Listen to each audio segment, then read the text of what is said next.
In a good sense. I understand. Yeah. And If I thought you were taking them in a negative sense, I would have said something. Yeah. And I mean, for example, I registered for a 4-year program at the Fort Lauderdale Art Institute. Yes. Spontaneously. All so, right. like, I did it, and then I called my family, and I was like, I'm doing this 4-year program. Yes.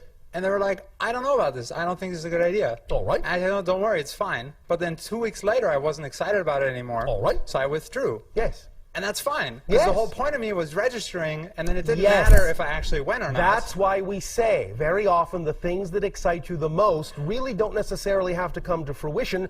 Very often, because of the way many of you have structured your minds, you simply will create something to excite you just to get you to move in the direction you need to move in. It acts as a carrot, just to get you off the stick. And sometimes that's all that's necessary. Some of the things that excite you are not necessary to come to fruition. They just excite you to get you to move, because that's what's important at that point. So thank you for your recognition of that mechanism. Right, and that's what I've been doing. And I told them, no, it's fine. Yes. You know, don't worry about it. And then, you know, like it happened 2 weeks later, I withdrew because it wasn't exciting me anymore. Yes.